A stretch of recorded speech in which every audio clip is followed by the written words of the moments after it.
Hi, it's Dr. Phil Gatcha here with the Functional Health Institute of Atlanta. This is our newsletter. Now, this newsletter comes at a great time. We have a really important Gatcha covered series on Facebook Live coming out on autoimmunity. And for those of you who are serious and have drawn a line about your healthcare, your health is your wealth, you want to go to our website, which there'll be a link here. Go to the consult page, fill a consult out. There's no risk, there's no obligation. Sit down with a functional health expert in our office, myself or Dr. Bridget. Find out if what you're going through is something that you can get help with. For the rest of you, let's move on to today's topic. Today's topic is part of our adrenal series. Now, when we talk about the adrenals, we are talking specifically about non-adapted stress response.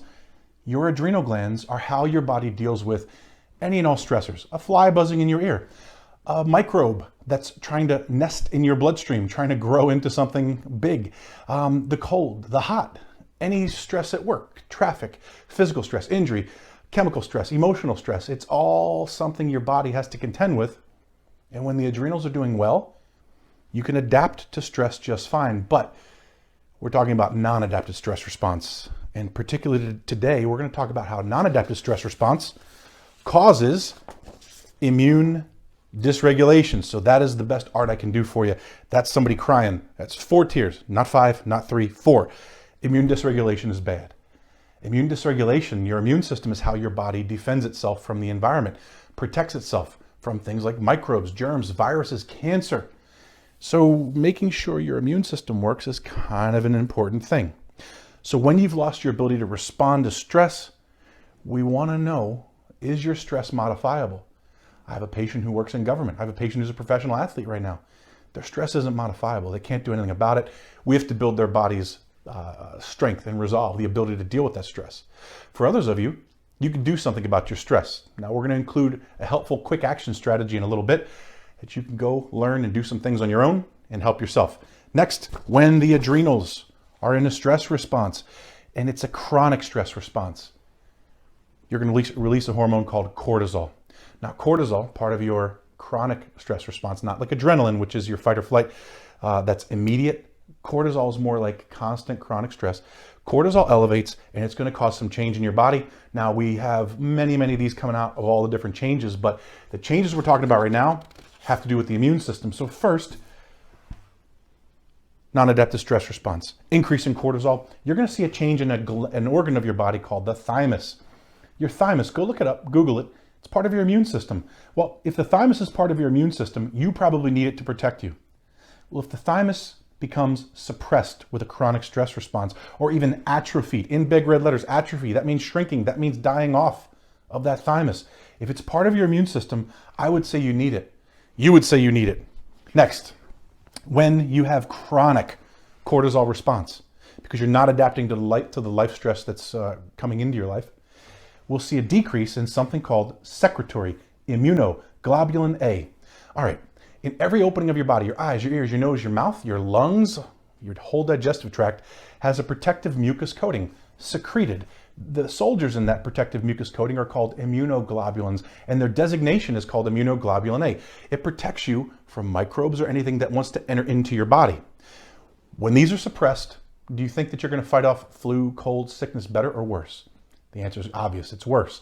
Now, also when you suppress the SIGA in the digestive tract, now we have food proteins. Particles of your food gain access to the lining of the gut. Now there's a phenomenon called leaky gut. When material starts getting into the bloodstream, you then develop a food intolerance, and it has nothing to do with that food being bad. It has to do with your stress response. That's not a good thing, but we're going to learn more about that in a second. Beyond that, suppression. Again, suppression's a bad word. In your body, suppressing things isn't really ever a good thing, but suppression of what's called regulatory T cells. So anybody who's done any research in immune disease, autoimmune disease, cancers, things like that, we start thinking about and considering T cell function. When we see T cell function begin to drop, we know that's a bad harbinger for the immune system.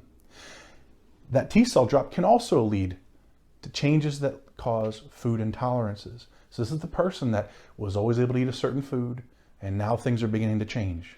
Now, one of the next things you'll see when cortisol goes up, non-adaptive stress response, is an increase in interleukin-6 and Th17.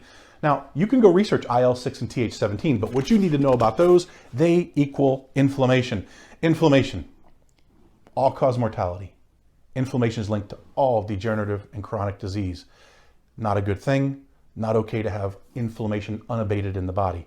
There's times when it's good, this is a time when it's bad. And here's where stress, whether it's physical or chemical or emotional, can affect the immune system, including inflammation. And then we go to our next one. We see a decrease in WBCs. Folks, WBCs, that's white blood cells. A decrease in white blood cells. These are the leukocyte soldiers in your bloodstream that go when you have a cut, when you have a bruise, when you have a microbe that's trying to set up shop in your bloodstream or anywhere in your body. White blood cells show up to defend you. You need these guys. When they become low or suppressed, you see immune suppression.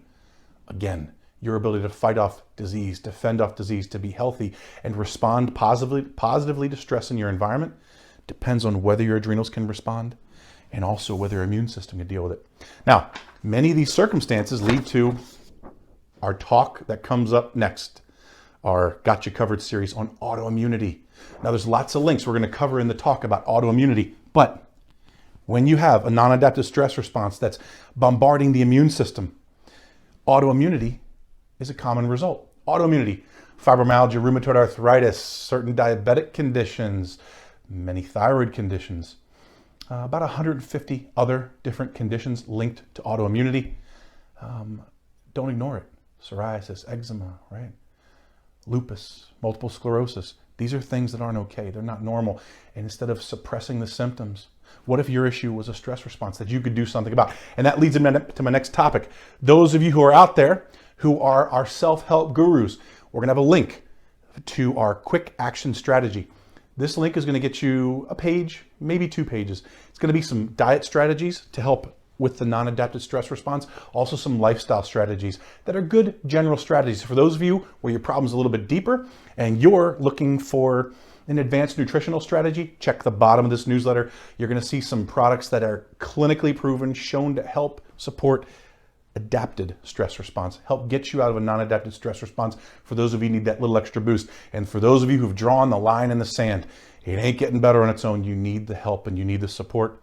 What we have for those people, go to the website, click on the information for a consultation, fill it out, get on the phone or come in to see Dr. Bridget or I live. We're going to talk about what's going on in your body. We're going to talk about the different functional medicine, functional health strategies that are available. We're going to talk about advanced testing. As a matter of fact, for those people who are interested, we're going to put a link, and somehow we're going to get this link. It's going to be the savings link. Those of you who need a functional medicine strategy, that means access to testing that's not available in the standard medical world out there. This is the state of the art, the cutting edge testing. But you know it's expensive. We're going to get you a link to be able to get our discount for testing.